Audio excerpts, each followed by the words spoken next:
If you touch her one more time, I won't kill you right away. I'll peel away every layer of your empire, one layer at a time, until you've got nothing left but your name. And who do you think is going to believe a criminal like you?" That line punched straight through the jazz, straight through the polished laughter, straight through the steady hush of champagne being poured all over the room, and every mask worn that night, each one of them, began to crack. That night was the annual charity gala at the Sterling Pavilion, one of the most extravagant venues in Chicago, where the upper crust, politicians, and billionaire power brokers wrapped themselves in their finest shine and said they'd come to raise money for abandoned children. But everyone knew the truth. It was only a stage, and every person in that room was playing a part. In the service corridor, one heavy door away from the main hall, Jude Ashford, 36 years old, stood quietly in a black suit. He wasn't a guest. He was there because one of his restaurants was catering the event, but the restaurant was only a shell. Jude Ashford was a name that made half of Chicago's underworld bow their heads. The head of the Ashford Syndicate, weapons trafficking, money laundering, protection rackets, a shadow empire no one dared to speak of in broad daylight. Tonight, Jude only wanted to close a deal and leave. He hated parties like this. He hated the fake laughter, hated the expensive perfume tangled up with the stench of hypocrisy. But money has no scent, and tonight's deal was too big to walk away from. But that night, everything shifted, completely. Warren Caldwell, the CEO of Caldwell Defense Corp., a defense empire valued at $3.1 billion, the man holding contracts with the United States Department of Defense, was glowing under crystal chandeliers, a Forbes cover face, a philanthropist admired by the whole country. Just minutes earlier, he'd pledged $5 million on stage, and the crowd had applauded like thunder. Beside him stood Brielle, his wife, 27 years old, 7 months pregnant, wearing a pale blue silk gown that delicately disguised the curve of her belly. She smiled, but if you looked closely, those gray-green eyes didn't smile with her. Those eyes had been dead for a long time. A glass tipped over. Wine bled across Warren's suit. A sharp intake of breath. Then Warren's hand clamped around Brielle's wrist, squeezing so hard his knuckles turned white. His voice stayed low, cold, more dangerous than a shout. "What did you just do? This suit costs $25,000. Do you understand?" Then a slap. The sound snapped through the air, crisp and merciless. Brielle went down onto the marble floor, one hand cradling her pregnant belly, blood gathering at the corner of her mouth. Not a single person in the room dared to move. 400 people, politicians, CEOs, lawyers, doctors, television stars, the same people who had just applauded a speech about protecting children. Now they stood and watched a pregnant woman bleeding on the floor, and they looked away. The jazz kept playing, the laughter kept rising, the champagne kept pouring, as if nothing had happened, as if she didn't exist. From the service area, Jude saw everything. He went rigid, his hands curled into fists, his jaw locked. Mac Donnelly, his right hand, a former Marine, the only man Jude truly trusted, caught his shoulder and held him back. "Boss, don't. It's not our business. We've got a deal tonight." Jude almost listened. His feet didn't move. His mind was screaming. "Don't. It's not your business. You've got an empire. You've got everything to lose. If you step out there, you lose it all." He started to turn away, but then Brielle lifted her head, one hand still protecting her belly. Her panicked eyes swept the room, begging for help, and no one answered. And the way she held her stomach, instinctive and desperate, shielding the small life inside her, it was the same. Exactly the same as the way his mother had held her belly on that winter night when Jude was 14, when Garrett Ashford was drunk and smashed a bottle into her head right in front of her son. And Jude heard it, not the music, not the laughter. His mother's voice, Ruth, rising up from 22 years ago, from the yellowed scrap of paper he still kept in his wallet. "My son, I'm sorry. I wasn't strong enough."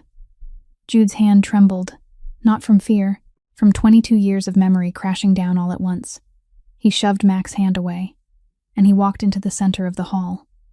Not because he was brave, because he couldn't bear standing still. Not one more time. Stop. Jude didn't raise his voice. He didn't have to. It sliced through the room like a blade through silk. Low, slow, each word like a bullet set on the table. Warren turned. His eyes swept over Jude, and recognition hit. Everyone in Chicago knew Jude Ashford, not because he was famous, but because people were afraid to say his name. Warren laughed, cold, contemptuous. "Oh, Jude Ashford, the criminal's here to play hero?" He stepped closer, dropping his voice, but still loud enough for the people around them to hear. "And who do you think is going to believe a criminal like you?" Jude didn't flare. He met Warren's eyes. Then he looked down at Brielle, still on the floor, still holding her belly, still shaking. Then he looked back at Warren. "I don't need anyone to believe me." Warren's mouth curled. "Then what do you want?" And then Warren slapped Jude. The crack rang out in the middle of the hall. Sharp, clean, like a whip. Jude's head tipped to the side. Blood welled at the corner of his mouth. 400 people held their breath. Jude didn't block it. He didn't strike back. He slowly lifted his hand, wiped the blood from his mouth, and stared at Warren. No anger, no hatred. Only the terrifying calm of a man who had just made his final decision. "All right," he said, his voice low as distant thunder. "Now I've got a reason." And for the first time in his life, Warren Caldwell, the man who held $3.1 billion, defense contracts, and political ties in his hands, saw something in Jude's eyes that money couldn't buy and power couldn't extinguish. The resolve of a child arriving 22 years late and swearing he would never be late again. This isn't a scandal. This is a story about a fire flaring up from the darkest place, about courage sprouting from a wound, and about the night a Mafia kingpin, the man the world called a devil, went to his knees to protect a woman he had never even met. If you'd been in that room that night, standing among 400 silent people, watching a pregnant woman bleeding on the floor, what would you have done? Would you have looked away, or would you have stepped forward? Because what happened next didn't just change Jude's life. It changed all of Chicago. And it began with a single sentence, from the mouth of a man no one ever expected to do the right thing. But before we continue, if you believe justice still exists, hit subscribe so you don't miss the most stirring stories. Hit like so this story reaches more people, and share the video, because sometimes one share can save someone suffering in silence. To understand why Jude Ashford, the man all of Chicago calls a devil, stepped into the middle of a room of 400 silent people to protect a woman he had never met, you have to go back 22 years, back to a small, crumbling house on the south side of Chicago, the poorest and most dangerous neighborhood in the city, where gunshots at night were background music, and the police didn't bother to patrol. The house sat at the end of a dark alley, its paint peeling, its roof leaking every time it rained. From the outside, it looked like any other house, but inside, every night, it turned into hell. Garrett Ashford, Jude's father, was a mid-level drug dealer on the south side. During the day, he sat in the corner bar, counting dirty money, talking to his crew in a voice thick with whiskey. At night, when the alcohol had sunk deep enough into his blood, he came home, and everything began. Ruth Ashford, Jude's mother, was an elementary school teacher at a public school 3 blocks from their house. She taught children how to read. She taught them how to add and subtract. She taught them that this world still held good things. Then every afternoon she walked home, opened the door, and stepped into the place where every good thing went to die. Jude remembers the smell of alcohol. That's the first thing he can recall from childhood. Not the scent of baked bread, not fresh-cut grass, not his mother's perfume, but cheap whiskey mixed with sweat and violence. Every night, when Garrett shoved the door open and stumbled inside, the whole house seemed to flinch. Jude, just a boy of 5, 6, 7 years old, lay on the top bunk in the tiny room at the end of the hall. He hugged his pillow, squeezed his eyes shut, and counted. He counted the blows. 1, 2, 3, each thud followed by a muffled groan, each groan followed by a plea, and each plea answered by Garrett's cold, contemptuous laugh, as if he were crushing an insect instead of beating his wife. Some nights Jude counted 7, some nights 12, some nights he counted to 15 and then heard nothing at all, only the faintest choking sob from the kitchen, and the heavy sound of Garrett's boots on the stairs, into the bedroom, the slam of a door, then silence, a thick silence, heavier than any scream. But the night wasn't over, because 10 minutes later, 20 minutes later, sometimes an hour later, Jude's bedroom door would open. Very softly, Ruth would crawl in. She didn't walk. She crawled, because her legs didn't have the strength to carry her after what had just happened. Her face was swollen, her eyes bruised dark. Sometimes her lip was split, blood dried into a brown line along her chin, but she still crawled to Jude's bed, reached up, and stroked her son's hair. And she whispered, "I'm sorry you had to hear that. I promise tomorrow will be better." Jude never said anything. He just took her hand, his small fingers wrapping around her trembling, swollen ones. He wanted to tell her she didn't have to apologize. He wanted to say, "I'll protect you." But he was only a child, and children don't protect anyone. Tomorrow was never better. Tomorrow Garrett got drunk again. Tomorrow Ruth crawled into Jude's room again. Tomorrow there were more blows to count. And the only thing that changed was that Jude grew a little taller, counted a little better, and died a little more inside. 9 years. Ruth endured 9 years from the time Jude was old enough to remember. Maybe longer. 9 years of telling children at school that the world was good, then coming home to be beaten until her ribs cracked. 9 years of cooking meals, washing clothes, scrubbing blood from the kitchen floor before Jude woke up for school. 9 years of crawling into her son's room each night, whispering a promise she knew she'd never be able to keep. And Jude, growing up in that house, learned a lesson no classroom ever taught: that silence can kill, that the strongest-looking people are sometimes the ones in the most pain, and that when no one steps forward, when the whole world turns its face away, the one who pays the price is always the most vulnerable. 22 years later, in the ballroom of the Sterling Pavilion, when he saw Brielle clutching her pregnant belly on the marble floor, Jude didn't see a stranger. He saw Ruth. He saw the swollen eyes. He saw the trembling hands. He saw 9 years of pain compressed into a single moment, and he heard his mother's whisper, as clear as if she were standing beside him. "I'm sorry. I promise tomorrow will be better." But for Ruth, tomorrow never came. And for Brielle, if Jude turned away, tomorrow wouldn't come either. And he knew that, because he'd already lived it. November 14th. Jude has never forgotten that date. He was 14 years old, dismissed early from school because his math teacher was sick. He walked home beneath the gray Chicago autumn sky, his backpack heavy, his sneakers worn thin at the soles, nearly torn through.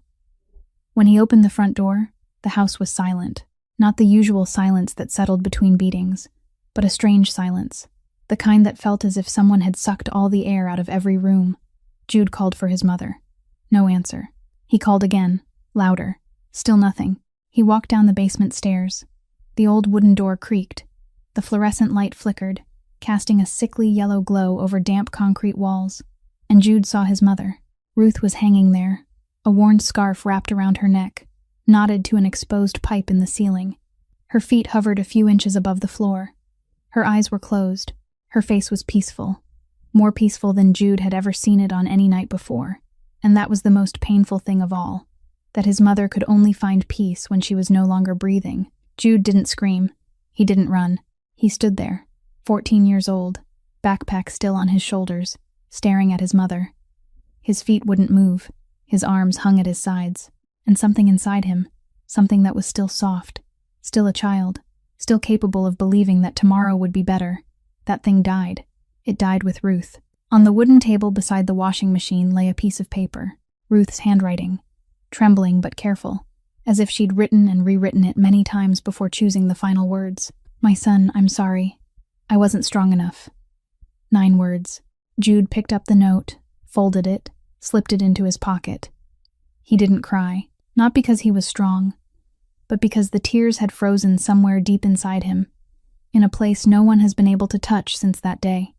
22 years. Since that afternoon, Jude Ashford hasn't shed another tear.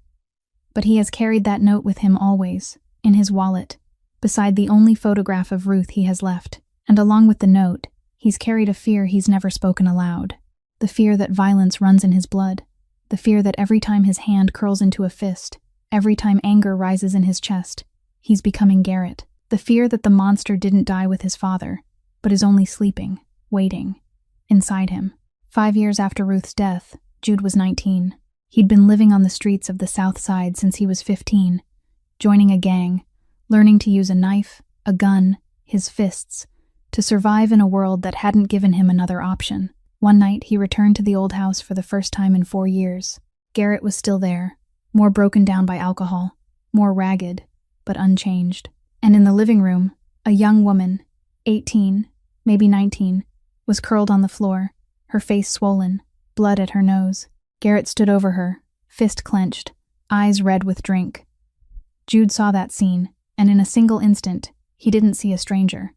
He saw Ruth, on the kitchen floor, crawling to his room every night. "I promise tomorrow will be better."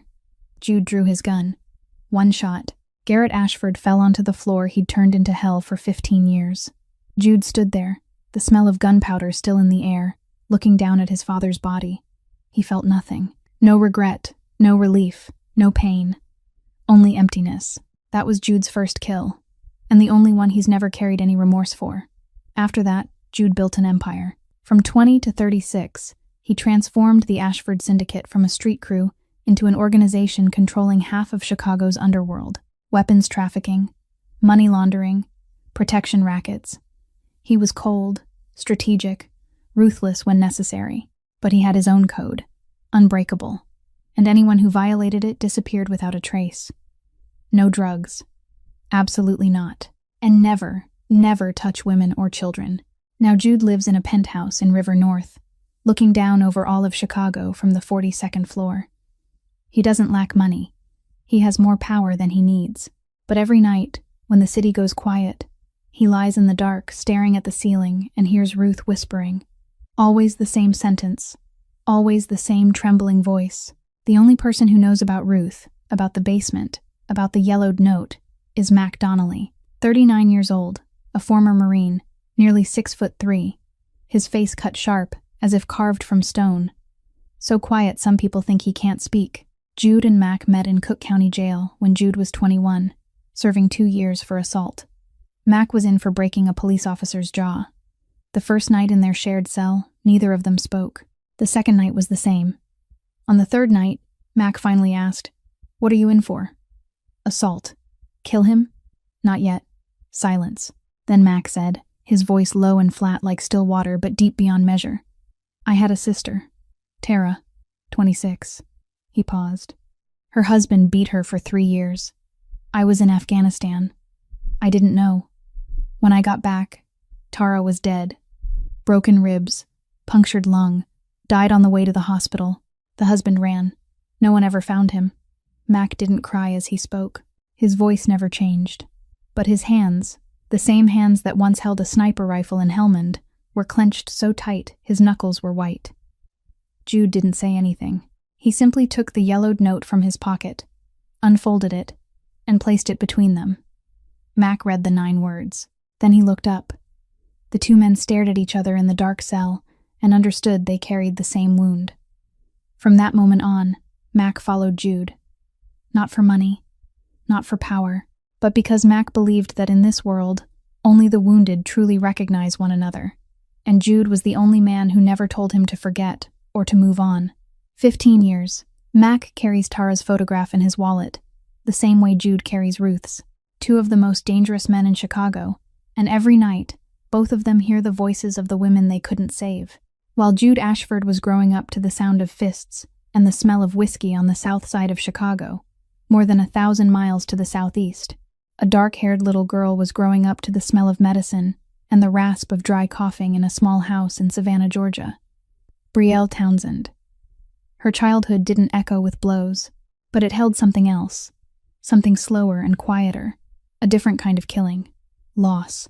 Her father, Keith Townsend, was a carpenter.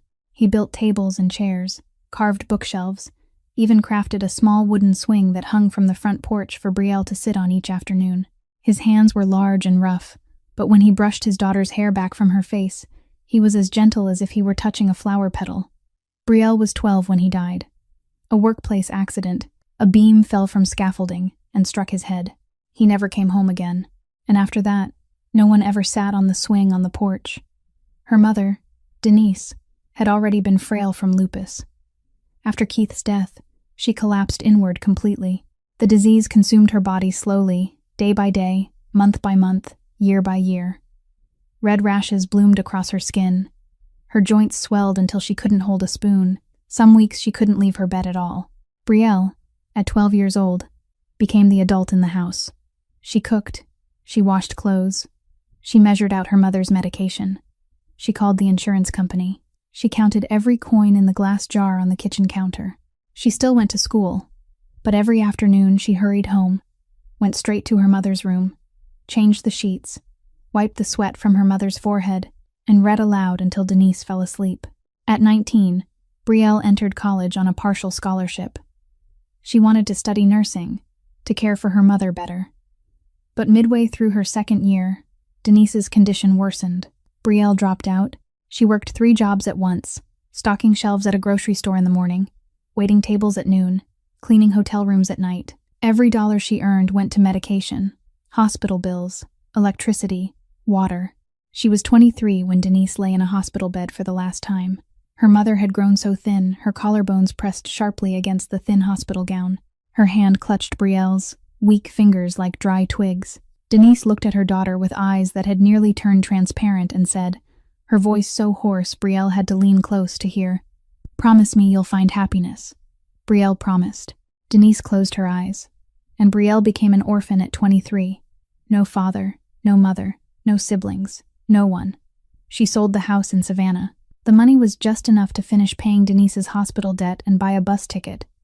She chose Chicago, not for any particular reason, only because it was far enough from Savannah, far enough from the memories, far enough from the empty swing on the porch.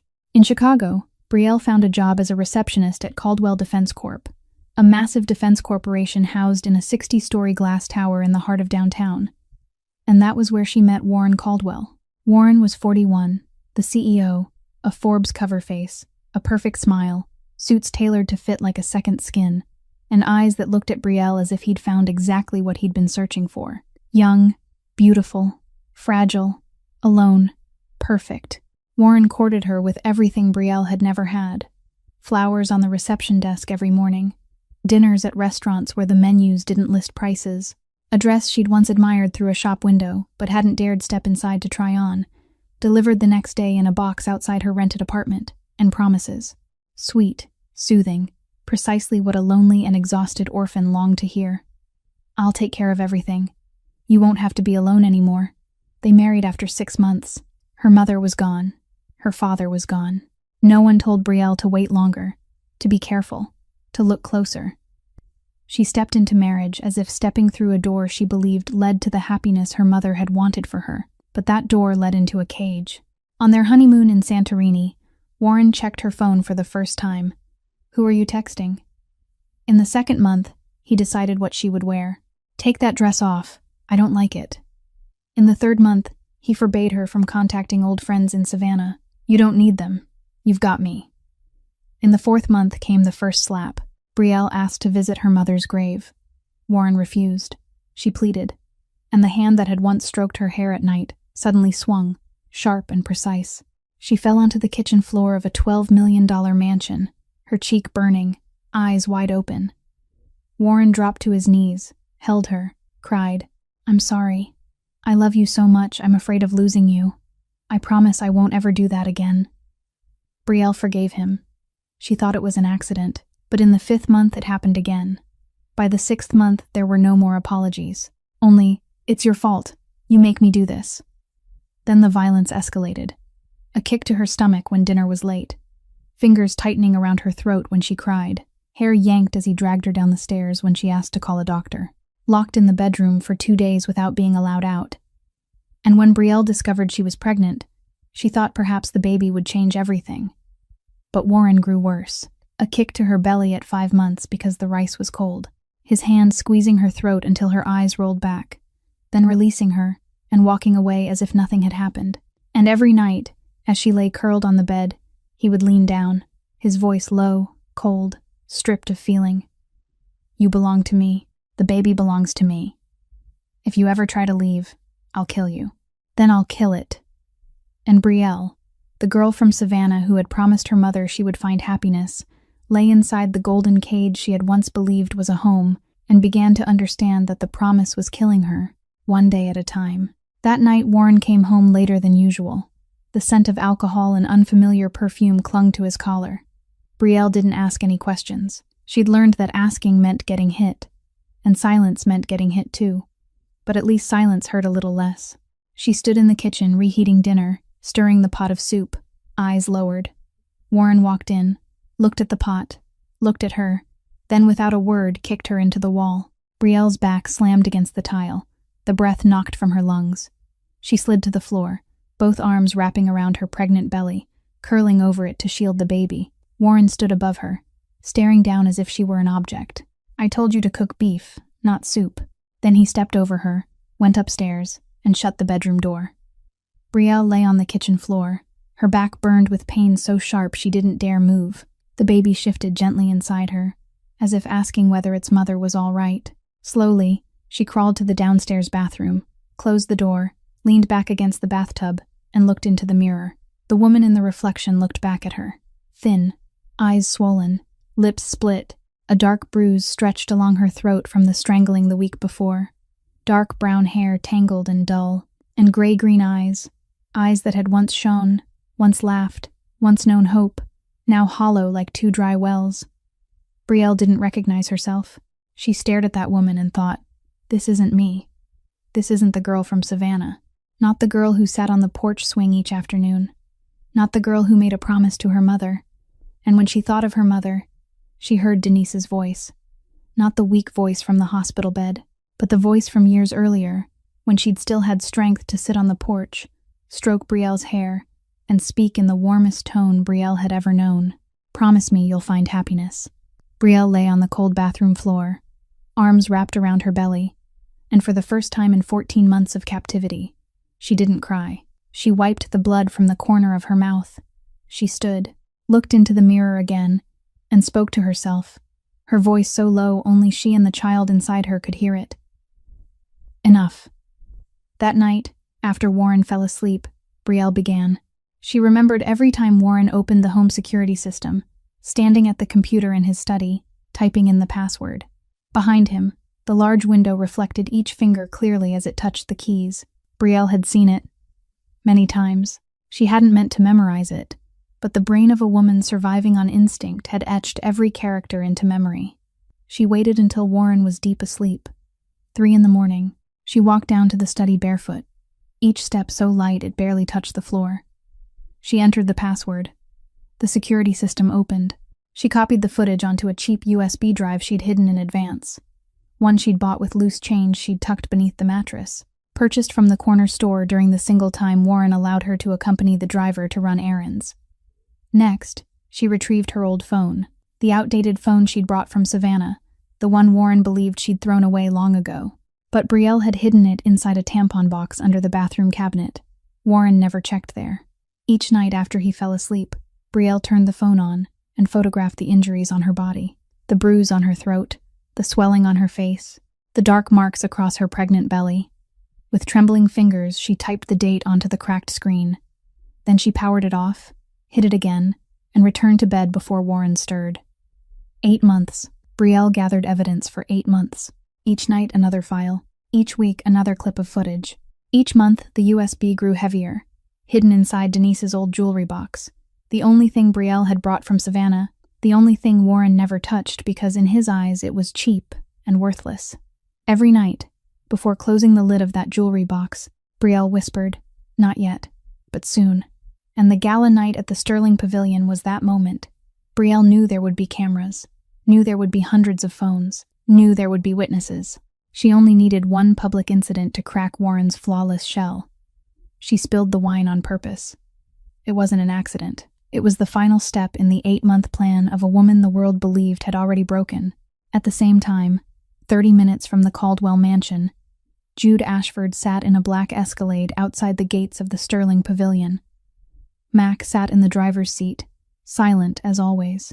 Jude opened his wallet and looked at the small photograph worn yellow at the corners. Ruth, a gentle smile, warm eyes, the only picture he had left. Mac glanced over. "Why do you always keep that photo, boss?" Jude didn't look up. His finger brushed lightly over Ruth's smile, faded by time. "To remind myself I almost didn't save anyone." Mac didn't ask more. He understood. The 2 men sat in the car, silent, watching the lights of the Sterling Pavilion glitter ahead.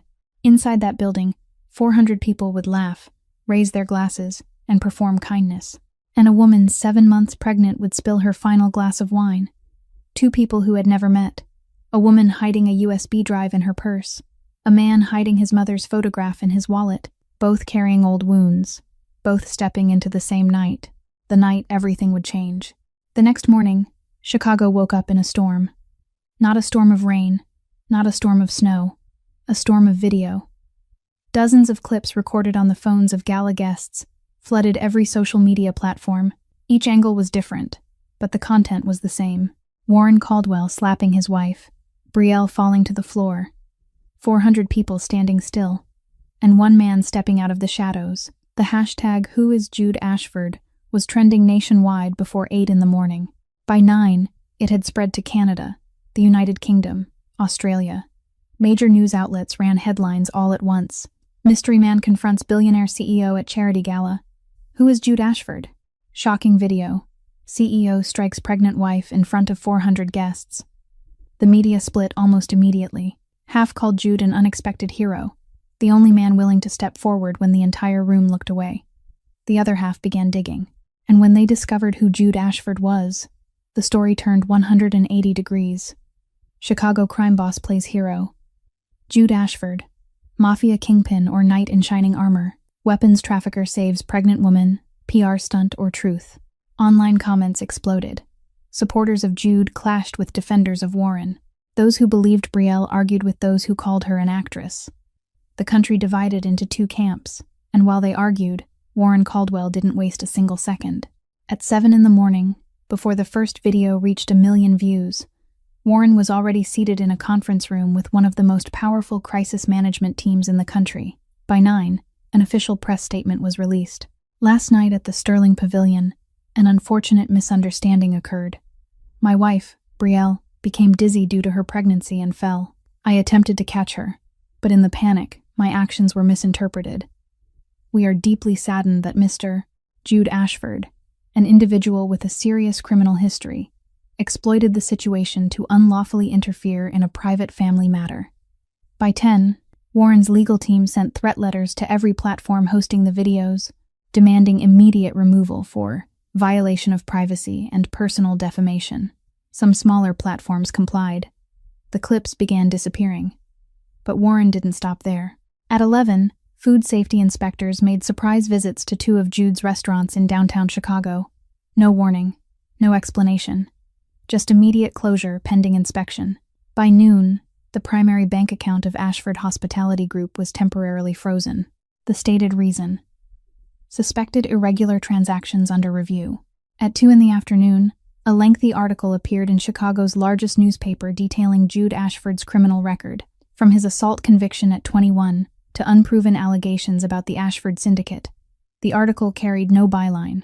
Jude read it on his phone, seated in the back office of a restaurant that had just been shut down. The screen glowed, each line twisting the narrative. He wasn't surprised. He knew Warren Caldwell wasn't the type to lie down quietly. The man had ties to senators, contracts with the Department of Defense, a direct line to federal agencies. In Warren's world, money didn't just buy comfort. It bought silence. It bought compliance. And when necessary, it bought destruction. Mac walked in and placed a stack of papers on the desk in front of Jude. The lawyer's threat letter, the account freeze notice, the inspection order, a printout of the newspaper article. Mac looked at Jude, his voice low but steady. Boss, he's using everything. Politicians, federal agencies, media, lawyers. He wants to crush you before you even open your mouth. Jude said nothing. He looked at the papers, then out the window. Chicago moved as it always did. Luxury cars gliding past. Men in tailored suits stepping into glass towers. The world of the powerful kept spinning as if nothing had happened the night before, as if Brielle hadn't been bleeding on the marble floor. If you want to fight him, Mac said, it can't be with guns, not with fists. Warren's got too much armor for that. You've got to hit him with the one thing he's not protected against. What's that? The truth. Jude turned to look at Mac. He thought of Brielle on the marble floor, of the way she'd whispered, "Thank you," of the USB he didn't yet know she carried in her purse. He thought of Warren, mobilizing an entire empire to bury the truth. And he thought of Ruth, of the truth his mother carried down into the basement, a truth no one knew, no one asked about, no one cared about, until it was too late. Jude understood. In this war, the strongest weapon wasn't a bullet, not money, not power. It was the truth Warren had been trying to bury for 2 years. And truth has one trait Warren doesn't understand. It doesn't die. No matter how many lawyers he hires, no matter how many accounts he freezes, no matter how many videos he takes down, the truth remains. In a USB hidden inside a dead mother's jewelry box, in the memory of 400 people who saw what happened, in the dried blood on a marble floor the cleaning crew hadn't yet wiped away, Jude only needed to find the right person to tell that story, and he knew exactly who to call. The first thing Jude did after leaving the Sterling Pavilion wasn't call a lawyer, and it wasn't call his men. He dialed an old number that only he and Mac knew. It was the number to a safe apartment on the west side, one of 3 shelters in the underground network of the Ashford Syndicate. Places meant for when everything collapsed, and someone needed to disappear off the map. The apartment sat on the 4th floor of an aging brick building with brownstone walls and creaking stairs, but inside it was fully furnished, clean, secure. No one could find it because on paper it didn't exist. Brielle was taken there at 3 in the morning after leaving the hospital. The emergency doctor had examined her. The baby was stable, but bruises darkened her arms and back, and her lip was still swollen. 2 of Mac's men met her at the rear hospital exit, guided her into a car without a word, and drove off into the night. When Brielle stepped into the apartment, she trembled, not from cold. For 2 years, every room she entered had belonged to Warren. Every wall had been a prison, every door capable of slamming shut and locking her inside. She stood in the doorway, unable to move farther, gray-green eyes scanning the space like an animal long caged, suddenly finding the door open and unable to believe it was real. That was when Reggie Palmer appeared. 68 years old, African-American, living on the floor below the safe apartment. She wasn't part of the Ashford Syndicate. She was simply an old woman living alone. But Jude trusted her because 11 years earlier, when he'd first purchased the building, Reggie had been the only person who wasn't afraid of him. She'd knocked on his door carrying a plate of cornbread, looked him straight in the eye, and said, "I don't know what you do for a living, and I don't care, but if you're living upstairs, keep it quiet after 10. From that day on, Jude kept it quiet after 10, and Reggie became the only person besides Mac he respected not out of fear, but out of regard. Tonight, when Jude called to say someone would be staying upstairs, Reggie didn't ask questions. She only said, "I'm coming up." She stood in the doorway when Brielle entered, and she looked at her. For a long time. She looked at the 7-month belly, the swollen eyes, the way Brielle lowered her head, hunched her shoulders, made herself as small as possible, as if trying to disappear. Reggie didn't speak for nearly a minute. Then she slowly opened the worn leather wallet she always kept in her coat pocket. She took out a small photograph, the edges bent, the corners yellowed. In the picture was a young black woman, 26 years old, smiling wide, bright eyes, hair neatly braided. Jolene, Reggie's only daughter. 11 years ago, Jolene was beaten to death by her husband. One winter night, in a rented apartment on the south side, her husband came home drunk and beat her until her skull fractured. Jolene died on the living room floor, alone. Neighbors heard the screaming, but no one called the police. The man who killed her fled. No one ever found him. No one truly tried. Reggie held up the photograph so Brielle could see it. Then she looked at Brielle, and when she spoke, her voice was rough, slow, carrying the weight of 11 years of grief. "You look like my girl. Same eyes, same way of lowering your head." Brielle looked at the photograph, at Jolene's smile, then back at Reggie. The older woman took Brielle's hand, her own hand wrinkled and thin but warm. So warm that Brielle flinched, because for 2 years no one had touched her without causing pain. "This time I'm not losing another one." Reggie's voice didn't shake. She didn't cry. There was only the quiet certainty of someone who had already lost everything and had nothing left to fear. And Brielle cried. Not the strangled sob of being beaten, not the silent tears shed on a bathroom floor at 3 in the morning, but a breaking, overflowing cry, like a dam that had held back water for 2 years, finally collapsing. She cried because someone held her hand gently, because someone looked at her and saw her, truly saw her, not as Warren Caldwell's wife, not as a victim, but as a human being in pain. Reggie said nothing more. She guided Brielle inside, settled her onto the old sofa, draped a thick wool blanket over her shoulders. Then she went into the kitchen. The sound of running water, the click of a gas burner, the soft stir of a spoon against a pot.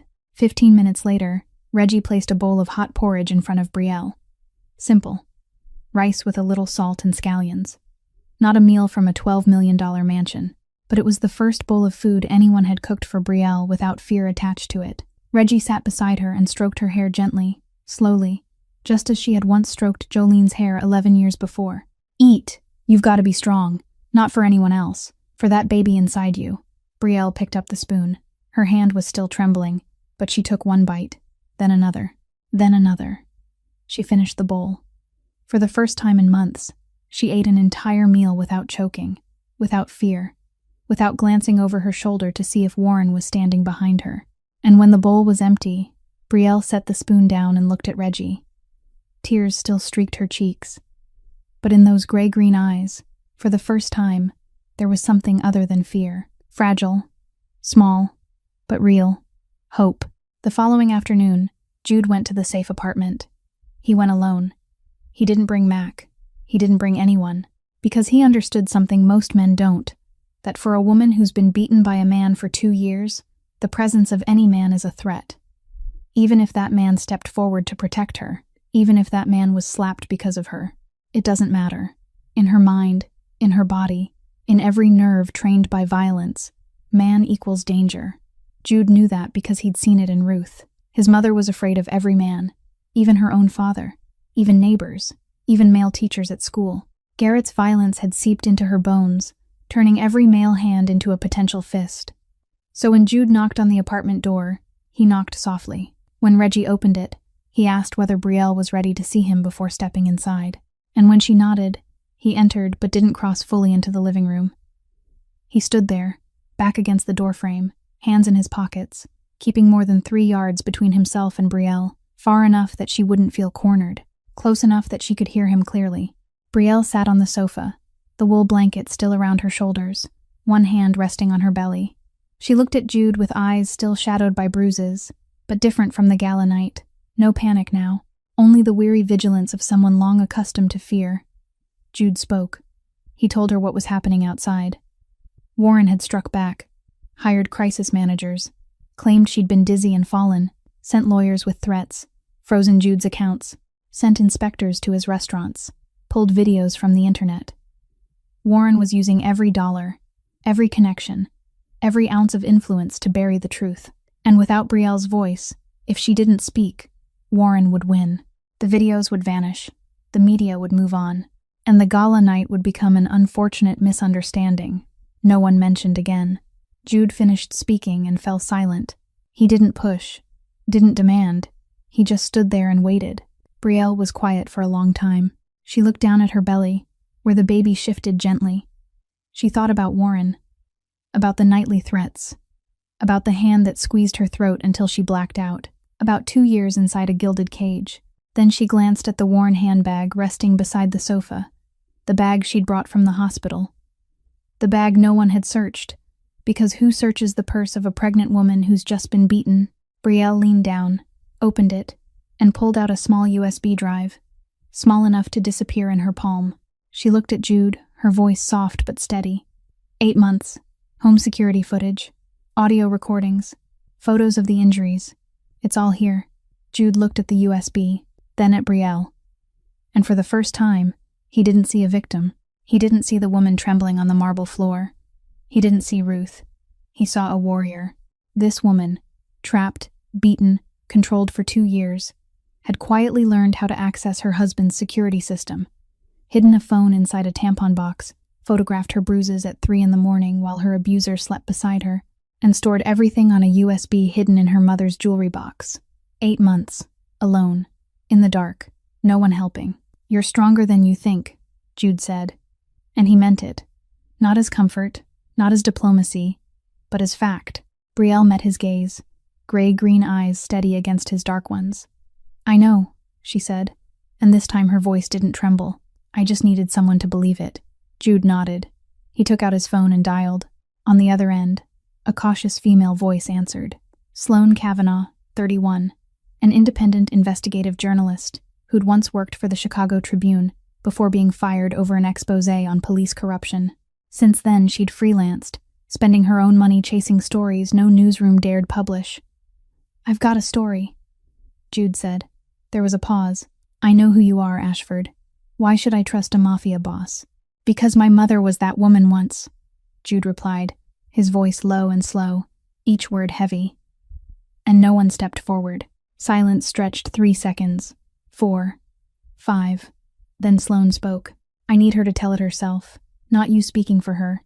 She has to use her own voice. That's the only condition." "I understand. Tomorrow morning. I'll come to you." Jude ended the call and looked at Brielle. She gave a small nod. She was ready. Jude left the apartment. The stairwell groaned beneath his steps. Mac was waiting outside, leaning against the car, arms folded. "It done?" "It's done. She's got proof?" 8 months. Mac let out a low whistle, impressed. Then he studied Jude with the look he reserved for questions that truly mattered. "Boss, I'm asking straight. You're risking everything. The empire, the restaurants, the money, your freedom, all of it, for a woman you don't even know. Why?" Jude opened the car door and slid into the passenger seat. He didn't look at Mac. He stared ahead at the dark West Side Street, broken streetlights, cracked sidewalks, the world of people no one sees. "Because when I was 14, Jude said, his voice so quiet Mac had to lean closer to hear. "No one risked anything for my mother." 4:45 in the morning. Chicago was still wrapped in darkness. Jude, Mac, and Sloane Kavanaugh parked in the rear lot behind Northwestern Memorial Hospital. Sloane sat in the back seat, dressed in a black hoodie, hair pulled tight, a small backpack at her feet holding a camera, an audio recorder, and a notebook. She hadn't spoken much on the drive over. She'd asked only one question when she got into the car. "Do you have a copy of the gala video?" Jude shook his head. "Don't need it. She's got something stronger than the gala footage." Sloane didn't press further. She'd been in this profession long enough to know that the most powerful stories aren't found in public spectacle, but behind closed doors. They met Luisa Vega at the side entrance to the emergency wing. Luisa was 42, a nurse at Northwestern for 14 years, dark hair tied back in a ponytail, deep-set eyes, and on her left wrist, a long scar she never explained, but that anyone who'd survived domestic violence would recognize. Luisa had watched the gala video at midnight. She'd cried in a hospital bathroom, then washed her face and called Sloane, whom she'd met years ago through an article about abuse survivors. "I want to help." That was all she'd said. Luisa led them through the east corridor, avoiding the main lobby where 2 of Warren's security men were stationed. Warren had moved fast. As soon as Brielle left Sterling Pavilion by ambulance, his lawyer called the hospital, expressing deep concern for Mrs. Caldwell's health and requesting that only family be granted access. 2 guards had been posted at the main entrance. The plan was simple. At 9 in the morning, Brielle would be transferred to a private medical facility within Warren's network, a place where no one would find her, a place where she would disappear, as if she'd never existed. But it wasn't yet 5. There were 4 hours left. Luisa guided them through the maternity wing. White hallways, fluorescent lights, the sharp sting of antiseptic in the air. Jude walked quickly, eyes forward, but when they passed the newborn nursery, he slowed. The thin cry of infants drifted through the glass doors. Not a cry of pain, the cry of new life, fragile and searching for warmth. Jude stopped for a second, just a second. And in that second, he wondered, if Ruth had lived, would she have held a grandchild? Would she have stood behind a pane of glass like this, weeping with joy like the other mothers? Then he moved on. Some questions never get answers. Brielle was waiting in an examination room on the 5th floor, where she already had a scheduled prenatal appointment. She sat on the exam table in a pale blue hospital gown, her belly heavy with 7 months of life, but her eyes were different. Not the panic from the gala night, not the shattered look from crying in Reggie's arms. This morning they were steady, ready. On her lap rested Denise's old jewelry box, a small wooden box with chipped paint and a loose hinge. Inside, besides the original USB Jude had taken, was a second one, a copy. Brielle had made it the final night before the gala, at 3 in the morning, while Warren slept less than 3 feet away. She knew in this war, 1 copy wasn't enough. There had to be 2, always a backup plan, because 8 months living with a monster had taught her one lesson. Never put everything in one place. Sloane began the interview. The small camera stood on its tripod, the microphone clipped to Brielle's gown. Sloane asked gently, but Brielle didn't need gentleness. She spoke. Methodical. Clear. Specific dates. The escalating violence. How she'd learned to access the security system. How she'd hidden the phone. How she'd photographed her injuries each night. I didn't wait for someone to save me, Brielle said, looking straight into the lens. I collected the truth, piece by piece, because I knew no one would believe words alone. I needed proof, and I got it. Sloane sat still. Her pen rested in her hand, but she didn't write. She just watched Brielle. And in her eyes, beyond professional focus, was something deeper. Respect. Heavy footsteps in the hallway cut through the interview. Warren's 2 security men appeared at the examination room door. Tall, black suits, faces blank. Mrs. Caldwell, Mr. Caldwell requests that you not receive visitors. These individuals need to leave immediately. Brielle looked at them. 2 years ago, she would have lowered her head and complied, but that was 2 years ago. She stood, slowly, because of the weight of her belly, but when she straightened, she met the gaze of 2 men twice her size. This is my prenatal appointment. They're here because I invited them. You can leave. Her voice wasn't loud. She didn't shout, but it was clear and firm enough that the guards glanced at each other, uncertain. Louisa stepped forward, her tone calm and official. Hospital policy states the patient decides who may be present. If you interfere, I'll call hospital security. The guards retreated. One pulled out his phone to call Warren, but it was too late.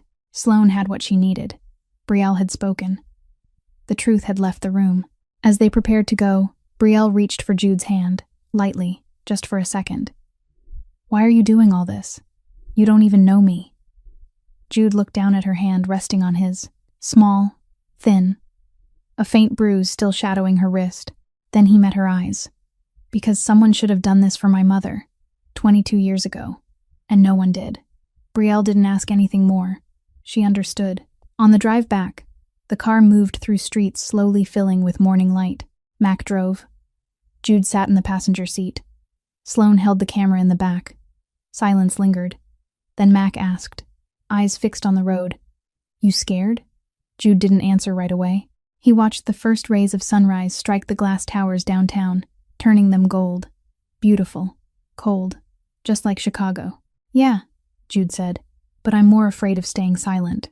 Sloane Kavanaugh reached her small Lincoln Park apartment at 6 in the morning and didn't leave her desk for the next 20 hours. She plugged the USB into her laptop, opened the first file, and felt her world tilt. Security footage from inside the Caldwell mansion. Living room angle. Warren punching Brielle in the face. She falls onto the sofa. He grabs her hair, drags her to the floor, kicks her twice in the ribs, then walks away with a glass of wine in his hand as if he's brushing dust off his jacket. Kitchen angle. Brielle washing dishes. Warren approaches from behind, wraps one hand around her throat, squeezes. Brielle claws at his arm, her legs flailing, eyes wide, mouth open but no sound coming out. 10 seconds. 15. 20. Then he releases her. She collapses, coughing, gagging. Warren steps over her, opens the refrigerator, takes out a bottle of water, drinks, and goes upstairs, as if stepping over an object. Sloane stops the video there. She runs to the bathroom and vomits. Her knees hit the cold tile. Her hands grip the toilet bowl, and she retches until her stomach is empty. Not because she's weak, but because the footage drags her back to her childhood home in Naperville, outside Chicago, where every night she lay in her room listening to her father beat her mother downstairs. She was 7, 8, 9. Her mother never called the police, never left, never told anyone. When Sloane was 13, she told a teacher. The teacher contacted Child Protective Services. Her father was investigated, but her mother denied everything. Nothing happened. She's imagining it. Her father was never charged, and Sloane carried with her the most painful lesson of her life, that telling the truth doesn't mean anyone will believe you. But today, watching the 8 months of footage Brielle had gathered, Sloane knew this time the truth couldn't be dismissed. Not words, images, sound, proof.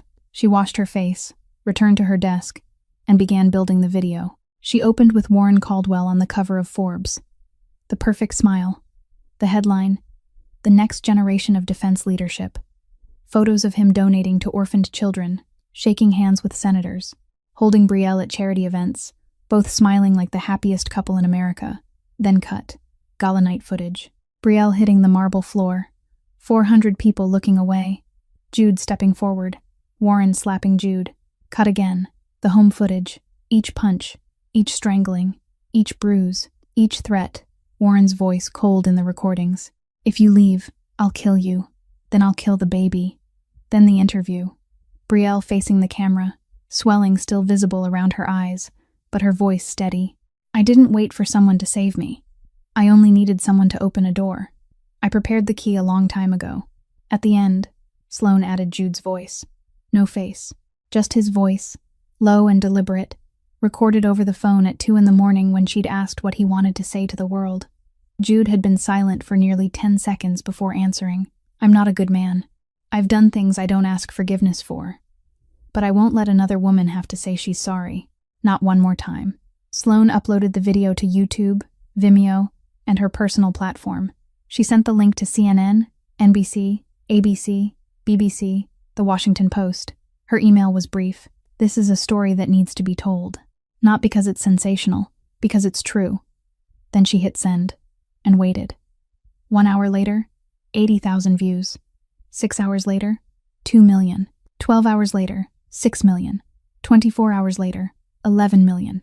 The hashtag Justice for Brielle trended worldwide, not only in the United States, but in the United Kingdom, Canada, Australia, Japan, Vietnam. Celebrities shared it, activists wrote about it, women's advocacy organizations spoke out, and alongside the support came louder backlash than ever. A mafia boss playing hero? Don't be ridiculous. She stayed for the money, now she's leaving for the money. Jude Ashford traffics weapons and kills people. Now he's pretending to be a knight? But there were other voices too, cutting through the noise like a bell in a storm. A criminal was the only one who stepped forward. What does that say about the rest of us? Warren launched one final counterattack.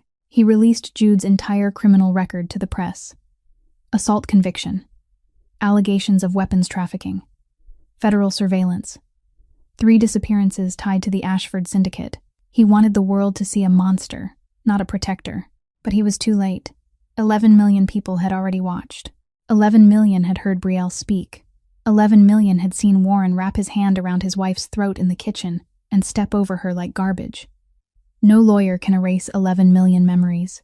And while Warren tried to smother the fire with money, Sloan's phone rang. Fiona Yates, 48, a human rights attorney, partner at one of New York's most powerful law firms, her voice calm and clear. I'd like to represent Brielle Townsend, pro bono, because justice shouldn't come with a price tag.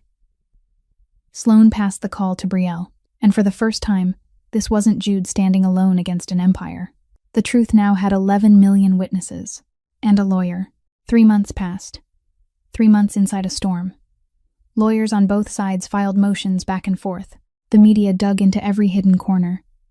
Warren Caldwell was charged with 3 counts: assault, domestic violence, and criminal threats. Brielle filed for divorce along with a restraining order. A court date was set, and during those 3 months, inside the safe apartment on the west side, a quiet transformation was unfolding. Reggie Palmer came every day, not because anyone asked her to, not because Jude paid her, but because she couldn't stay away. She arrived at 6 a.m, before Brielle woke, cooking porridge or soup, simple, warm, easy for a pregnant woman to digest. She set the bowl on the table, covered it with a cloth to keep it warm, then sat in the kitchen chair and waited. When Brielle came out, Reggie didn't ask if she'd slept well or how she was feeling. She already knew the answers. She simply pulled out a chair, nodded toward the bowl, and sat beside her. Some mornings they didn't speak at all. They just sat together in the soft clink of spoon against ceramic and the thin light filtering through the curtains. Silence, but not the heavy kind, the safe kind, the kind Brielle had forgotten existed.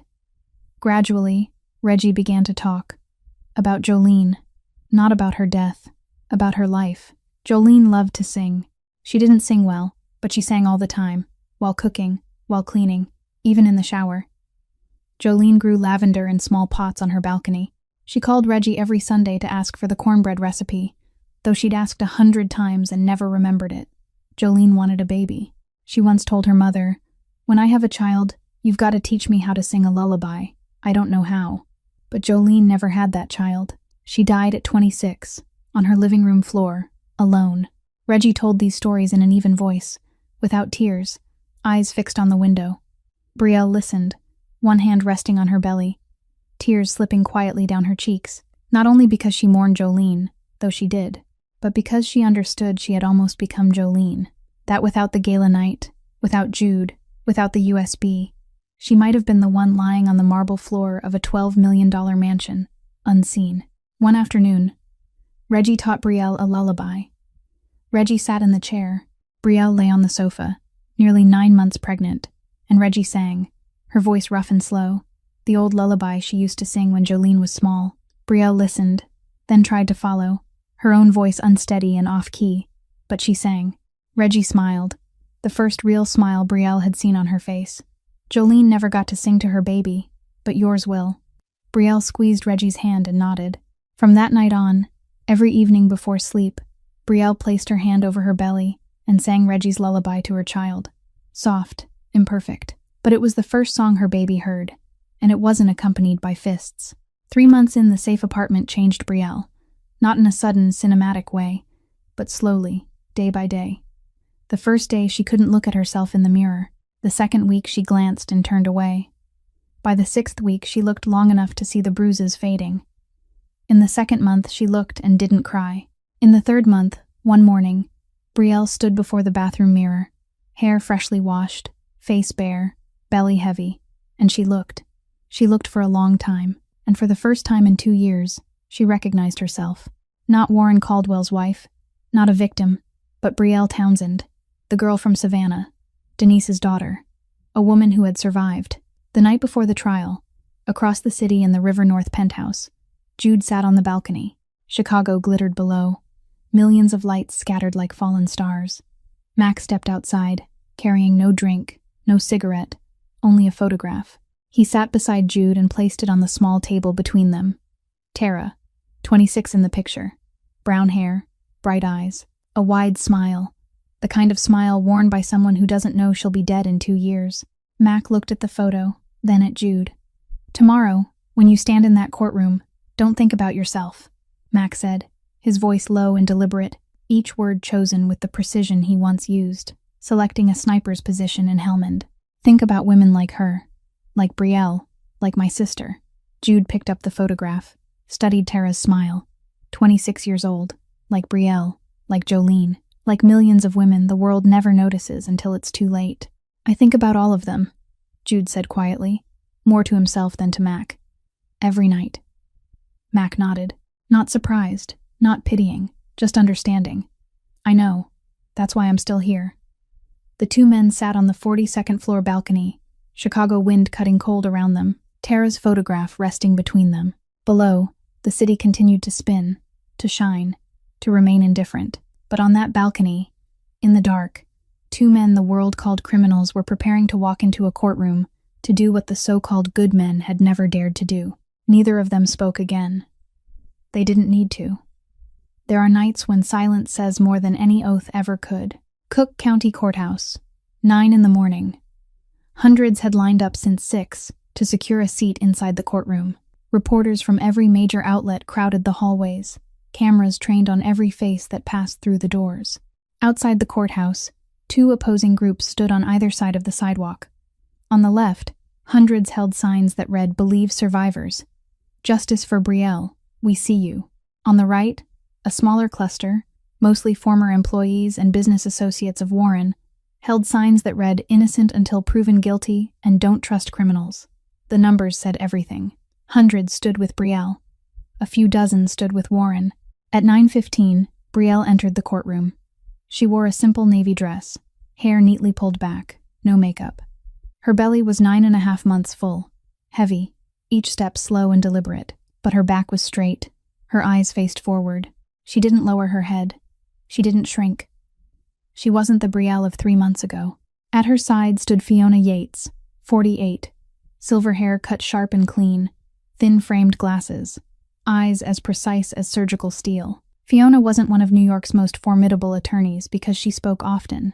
She was formidable because when she did speak, People listened. Across the aisle, Warren Caldwell sat at the defense table. Dark blue Armani suit, silk tie, hair perfectly styled. If you didn't know better, you'd think he was at a board meeting, not on trial. His expression was calm, almost bored, as if this proceeding were an inconvenient appointment in a crowded schedule. Beside him sat Gerald Finch, 58, Chicago's most celebrated defense attorney, known for never losing a major corporate case.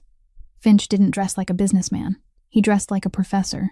White shirt, gray slacks, reading glasses hanging at his collar, trustworthy, approachable, exactly the image a jury likes to see defending a model citizen. Judge Raymond Whitfield entered, 64 years old, hair white as snow, angular face, deep-set eyes that revealed nothing. Whitfield was known throughout Illinois for two things: absolute fairness and never bending to money or power. He struck the gavel. Court is now in session. The case of Brielle Montgomery Townsend versus Warren Caldwell. Charges include assault, domestic violence, and criminal threats. Fiona Yates rose. She stepped to the center of the courtroom and looked across the 12 jurors waiting. Then she spoke, her voice steady and resonant, each word placed like a brick in a wall. Members of the jury, today we aren't standing here only for Brielle Townsend. We're standing here for millions of women silenced every day. Women beaten behind closed doors. Women no one checks on, no one sees, no one believes. We'll prove that Warren Caldwell, a man the world praises as a philanthropist and exemplary citizen, is in fact a systematic abuser. And we'll prove it with evidence, with images, with the victim's own voice, and with the courage of those who refuse to remain silent. Gerald Finch stood immediately after, a faint smile resting on his lips, his tone warm as if addressing neighbors over coffee. Ladies and gentlemen of the jury, this is indeed a tragedy. But the tragedy isn't what the media has painted. The tragedy is the distortion of truth. Mr. Caldwell is a philanthropist, a leader, a devoted husband. Were there marital disagreements? Yes, as in any marriage. But abuse? No. The videos you'll see have been edited, manipulated, and the central supporting voice in this case belongs to whom? Jude Ashford. Finch paused, letting the name hover in the air. Jude Ashford, head of a criminal organization under federal surveillance. A man with a documented history of violence. We'll show you this isn't a heroic rescue story. This is a criminal exploiting a private matter for personal gain. Murmurs rippled through the courtroom. Judge Whitfield struck the gavel for order. Jude was called to the stand. He walked forward under hundreds of watching eyes. Black suit, white shirt, no tie. His face calm, dark eyes steady, not evasive. He took the oath and sat. Fiona asked, "Mr. Ashford, please tell the court what you witnessed on the evening of July 15th at the Sterling Pavilion." Jude told it, his voice low and deliberate, without embellishment. The spilled wine, Warren gripping Brielle's wrist, the slap, Brielle falling, 400 people silent. He stepped forward. Warren struck him, each sentence short and precise. No dramatics, no added emotion, just facts. Finch rose for cross-examination, the faint smile still in place.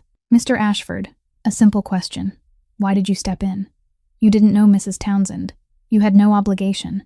You were there on business. So why?" Jude looked at Finch, then across the courtroom, where Brielle sat, one hand resting on her belly, eyes fixed on him without blinking. Then he turned back to Finch and answered in a voice so steady the room seemed to quiet around it.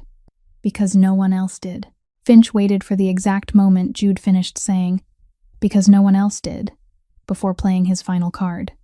He didn't rush. He was the kind of attorney who understood that silence before a punch hurts more than the punch itself. He let the courtroom settle. Let Jude's answer linger. Let the jury feel that flicker of emotion. And then he shattered it. "Your Honor, I'd like to present the jury with the background file of the witness, Jude Ashford." Finch opened his leather briefcase, withdrew a thick stack of documents, and began to read, page by page, line by line, in a steady, even tone, like he was delivering a weather report. Jude Ashford, born on the south side of Chicago. At 15, joined a street gang.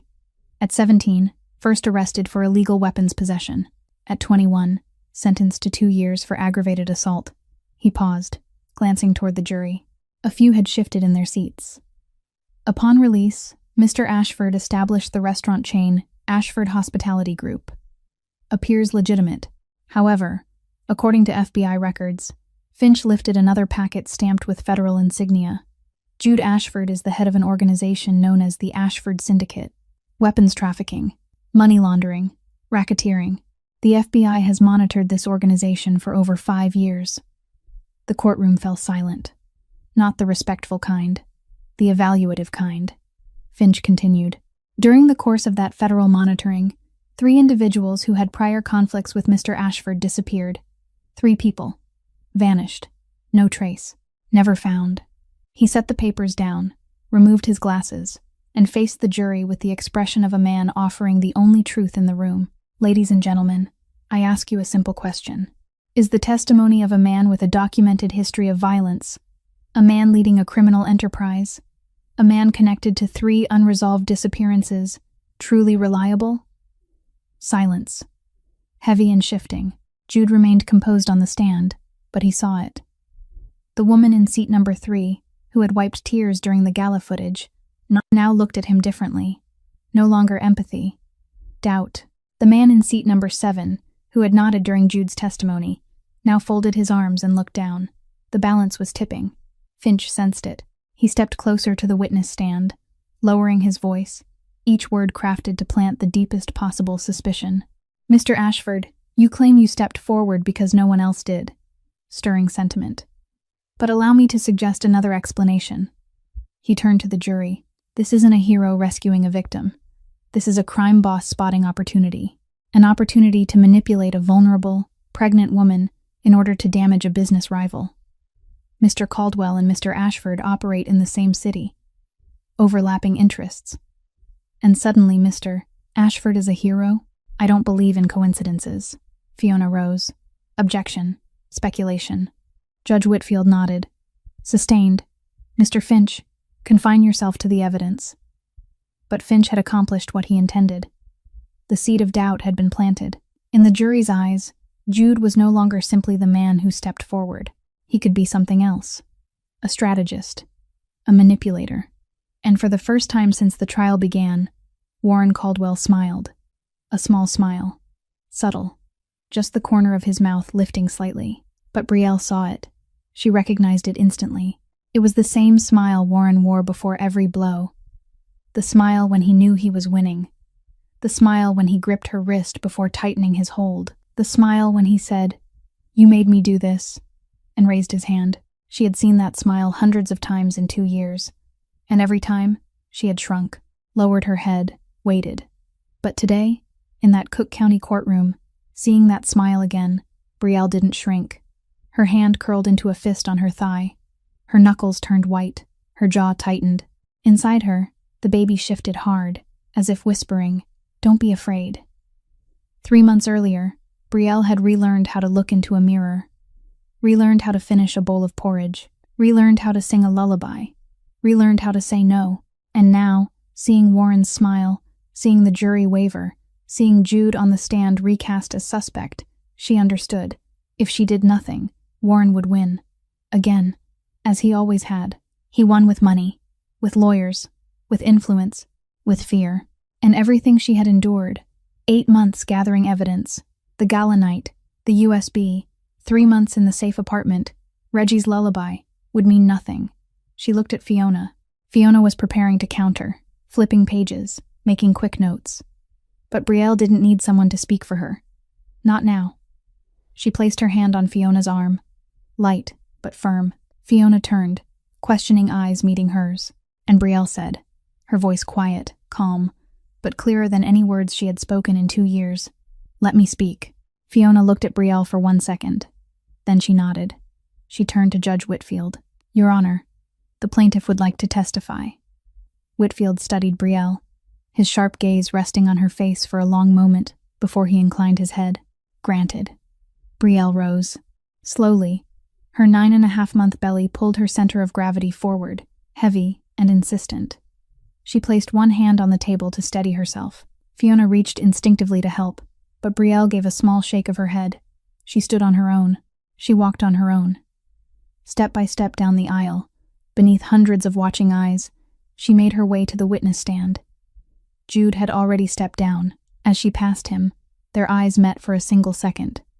No words. None were needed. Brielle took the stand, swore the oath.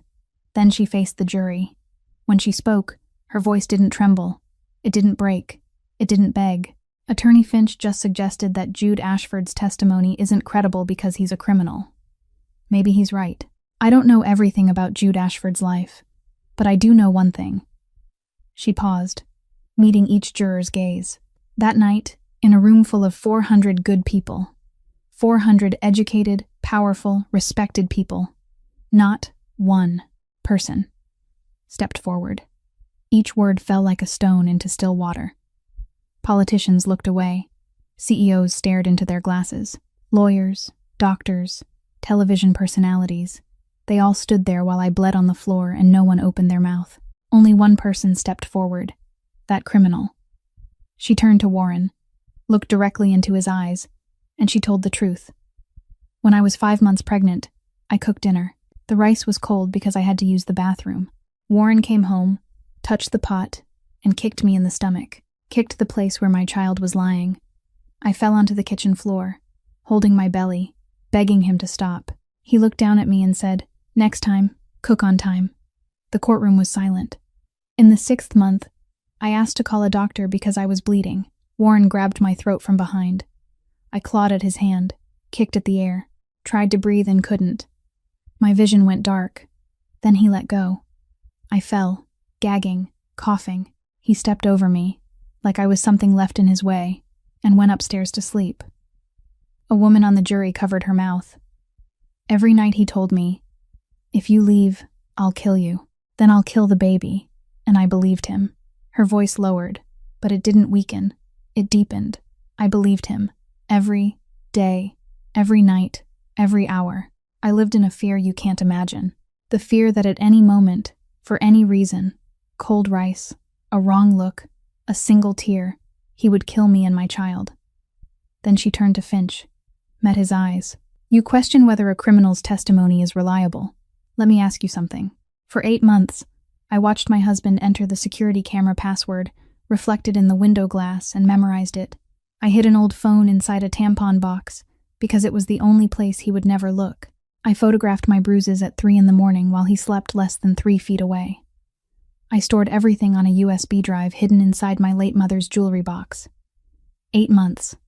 Alone. In the dark. No one helping me." She took a breath. "I'm not weak. I survived. Absolute silence. No coughs. No whispers. No rustling paper." 2 women on the jury were openly crying. A man in the back row bowed his head, his fist clenched on his thigh. Fiona played the footage from the USB, clip by clip. Living room, kitchen, bedroom. Every punch, every chokehold, every threat. Then the obstetrician took the stand. Professional voice, but it trembled at the end of each sentence as she read the medical findings.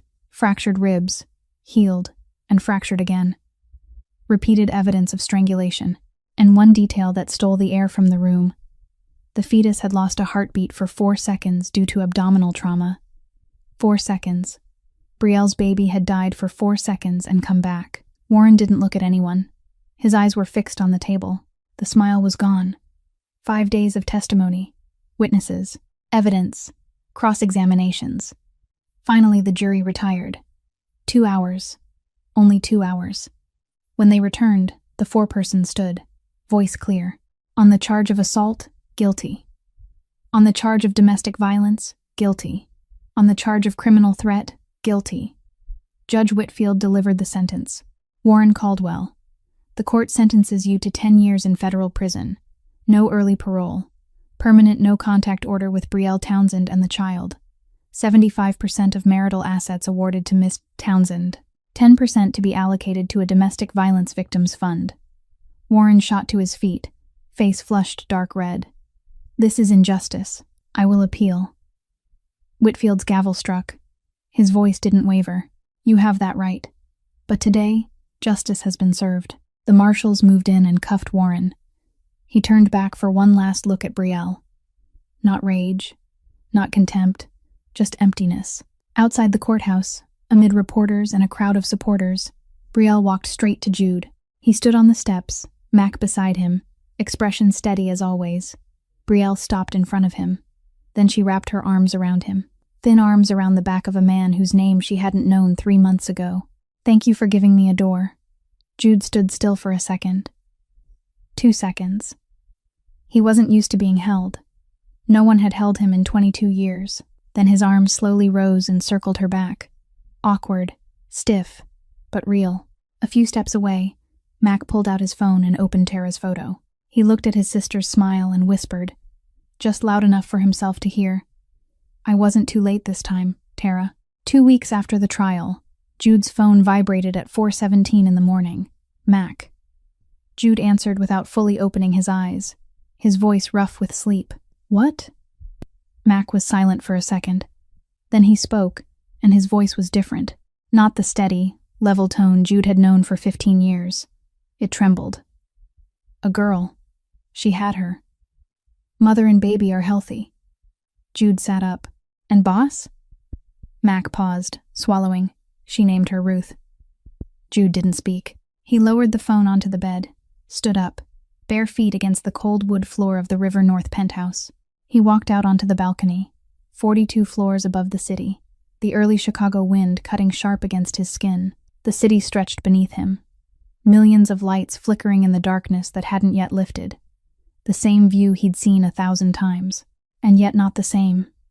Because today, somewhere in that vast city, someone carried his mother's name, Ruth, a name that for 22 years had lived only on a yellowed scrap of paper in his wallet and on a cheap gravestone in a South Side cemetery, a name he whispered into the dark every night but never spoke aloud to anyone.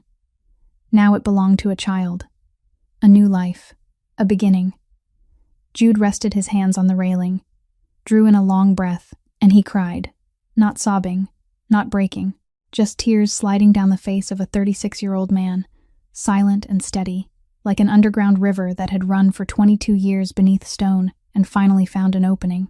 For the first time since the afternoon of November 14th, when a 14-year-old boy stood in a basement and looked at his mother, Jude Ashford cried, and he let the tears fall. He didn't wipe them away, didn't stop them, didn't feel ashamed, because these weren't tears of weakness. They were the tears of someone strong enough to no longer pretend he was. 8 months later, an old building on the west side of Chicago, once abandoned, now completely restored. White painted walls, wide glass doors pulling sunlight inside. Above the entrance, brass letters gleamed in the afternoon light. The Haven Foundation. More than 400 people attended the opening. Activists, survivors, reporters, local officials, volunteers. And in the front row, Jude Ashford sat in a black suit. Expression calm, eyes fixed on the small stage ahead. Brielle stepped forward. She wore a simple white blouse, dark brown hair falling to her shoulders, and in her arms was Ruth. 3 months old, tiny, blue eyes wide and clear, studying the crowd as if it were the most wondrous thing in the world. Brielle lifted the microphone. Her voice trembled on the first sentence, then steadied. 1 year ago, I didn't think I would survive. I lay on a bathroom floor at 3 in the morning, blood on my face, believing that was the end, that my child would never be born, that no one would know, no one would care.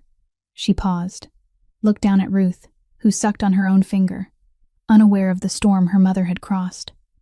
But a stranger stepped forward. Not because he gained anything, not because he knew me, but because it was the right thing. Brielle looked toward the front row where Jude sat, his eyes red, though his face remained composed. Jude Ashford taught me that courage isn't the absence of fear. Courage is doing what's right even when you're afraid. She turned back to the crowd. But I learned something else too. The first step isn't waiting for someone to rescue you. The first step is picking up your own key. I held that key for 8 months before Jude stepped forward. He gave me a door, but the key was mine. The applause rose. Not the polite applause of a gala ballroom. This was different. It came from the chest. Warm. Real. From people who understood. After the ceremony, when the crowd thinned, Jude stood in the corner of the lobby, avoiding the lights as always. He wasn't made for stages. The stage belonged to Brielle, to the foundation, to the people who needed the light. He belonged to the shadows, and he was fine with that. Then a small hand wrapped around his finger. Jude looked down. Penny, 5 years old. Brown curls, wide eyes, clutching a worn teddy bear, missing one ear. The daughter of another survivor, one of the first families the Foundation had taken in. Penny looked up at him without a trace of fear, only curiosity. "Are you a superhero?" Jude looked at her, then at his hands. Hands that had held guns, had struck, had destroyed, and not long ago had held a woman on courthouse steps. He crouched down to her level. "No, I'm not a superhero." Penny tilted her head, curls falling to one side. "But my mom says you save people." "I don't save anyone," Jude said softly, in a voice so gentle Mac wouldn't have recognized it. "I'm just trying. Every day I'm trying." Penny grinned, wide and gap-toothed. The kind of smile only children have. The kind that believes the world is still good. "That's what superheroes do," she said, hugging her bear to her chest. "They try every day." Then she ran off, curls bouncing, teddy bear swinging at her side. Jude remained there a moment longer, looking at his hands, and for the first time, he didn't hate them. Late at night, the guests had gone home. The Foundation lobby was quiet, lit only by the soft yellow glow from the kitchen corner and the faint sound of wind slipping through a half-open window. Brielle sat on the sofa in the second-floor lounge, Ruth asleep in her arms. 3 months old, the baby slept deeply, lips slightly parted, one tiny hand loosely gripping the fabric of her mother's blouse. Jude stood at the doorway. He had been about to leave. The ceremony was over. He had no reason to stay. But Brielle called his name. "Jude." He stopped, turned back. Brielle looked at him, then down at Ruth, then back at him. "Do you want to hold her?" Jude went still. His hands, large, rough, scarred, hands that had held guns, had gripped throats, had broken bones, instinctively curled into fists. Not from anger, from fear. Fear that these hands were too coarse for something so small. Fear that the violence in his blood might seep through skin and bone and stain something this pure. Fear that he was Garrett. "I've never held a baby," Jude said quietly, almost like a confession. Brielle smiled, not wide, but warm enough. "Then today's your first time." She rose and stepped toward him, placing Ruth carefully into his arms, gently, deliberately, as if she were entrusting him with the most precious thing she owned. And Jude held Ruth. The tiny body fit inside hands that had once wrapped around weapons. She was so light he was afraid to breathe too hard, afraid she might drift away. So warm that the heat traveled from his palms up his arms, into his chest, into his throat, to the place that had tightened for 22 years whenever he thought of his mother. Ruth opened her eyes. Blue, clear. She looked up at him. No fear, no judgment, just looking. With the eyes of someone brand new to the world, unaware of how cruel it could be. The same blue as Ruth, his mother. The same gentleness, the same way of looking at him that made him feel like he wasn't a monster. Jude whispered, his voice rough, breaking at the edges. "Hi, Ruth. I won't let anyone hurt you. Ever." From the kitchen doorway, Reggie stood watching, 68 years old, dish towel in hand, shoulder against the frame. She watched Jude holding Ruth, watched Brielle beside him, watched the small, warm room inside a building that had stood abandoned 1 year ago. Then she opened her wallet and took out Jolene's photograph. Her daughter, 26, bright smile, gone 11 years now. Reggie looked at the photo, then at Ruth in Jude's arms, and whispered softly, just for herself and Jolene, "This time it ends differently, baby." Then she turned back into the kitchen, wiped her eyes with the towel, and began washing dishes. Because Reggie Palmer wasn't a woman who sat and cried. She was a woman who stood up and kept going, as she had for 11 years. Mac Donnelly was now head of security for the Haven Foundation. He didn't wear suits. He wore a black t-shirt, cargo pants, old military boots, and stood guard at the Foundation entrance the way he once stood at an outpost in Helmand. But this time, he wasn't protecting cargo or territory. He was protecting women and children. And every month, on the first Sunday, he drove 4 hours to a cemetery outside Indianapolis, laid fresh flowers on Tara's grave, sat there for an hour, and told his sister about the Foundation, about the women who had escaped, about the children who were safe, about Brielle, about Ruth. "I'm protecting women like you, Tara. Every day." Sloane Kavanaugh received a Pulitzer nomination for her investigative series on domestic violence. When reporters asked how she felt, Sloane said, "I didn't write this for an award. I wrote it for my mother, the woman no one ever wrote about."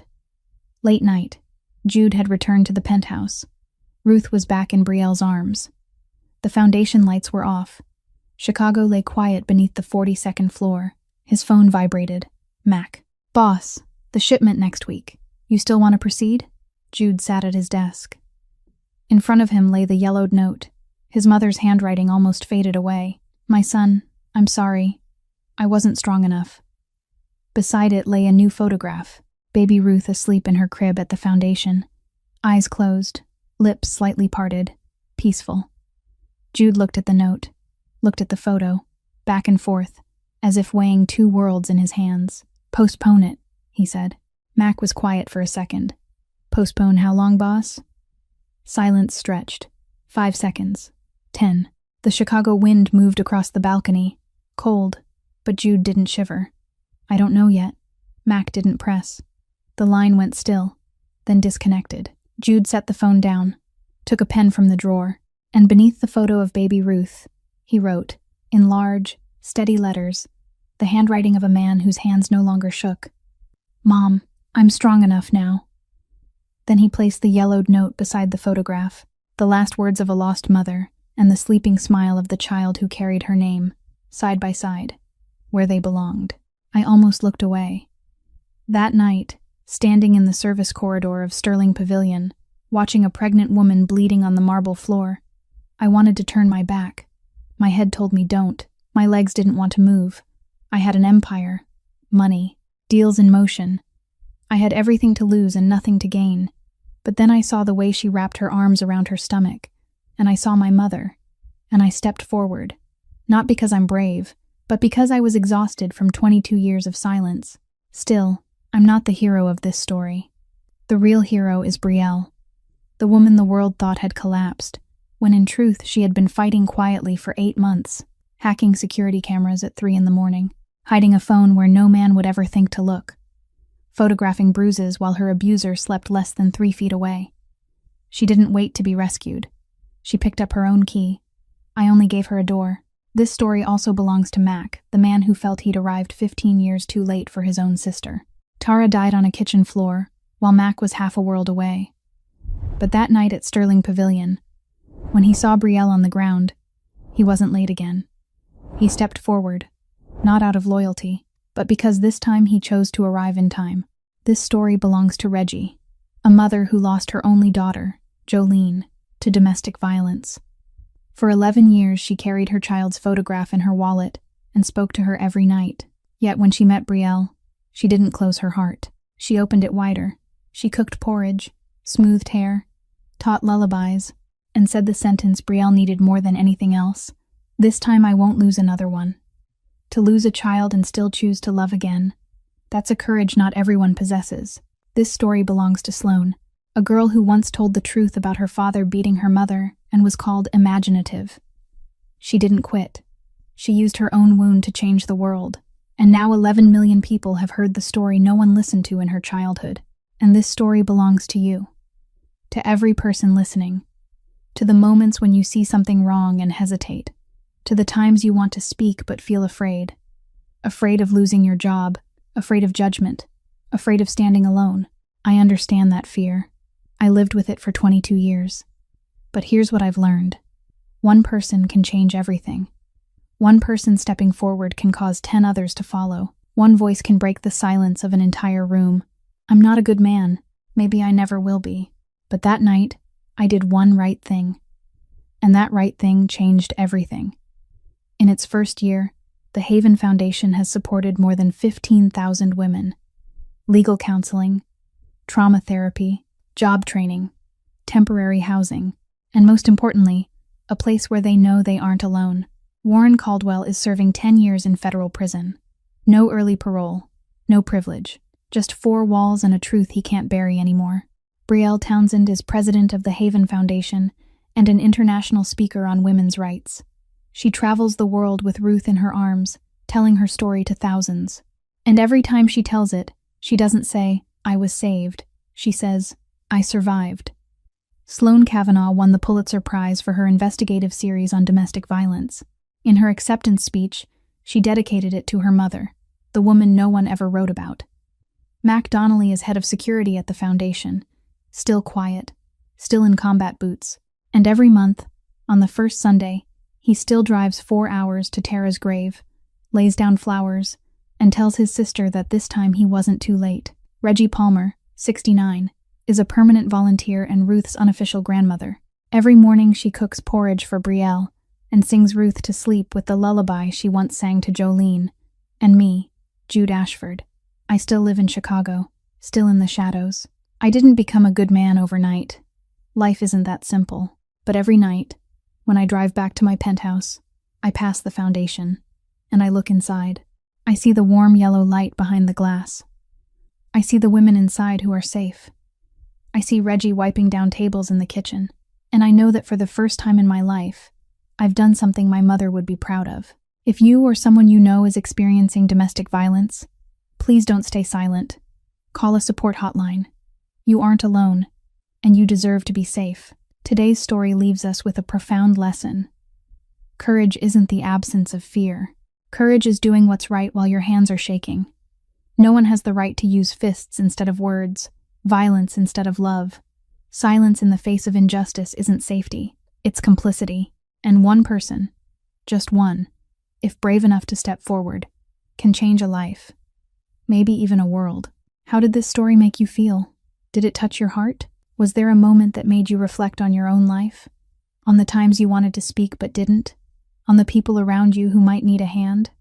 Share your thoughts in the comments below. Tell us where you're watching from and how this story reached you. We read every comment and listen to every feeling from the depths of your heart. If you'd like to hear more meaningful and moving stories like this every day, subscribe to the channel and turn on notifications so you don't miss a single video. Like this video so it can reach more people, and share it with those you love, because sometimes one share can reach exactly the person who needs it most. I wish all of you watching good health, a joyful life, peace, and love every day. Thank you for staying until the very end. Goodbye, and see you in the next story, where one small step can change an entire life.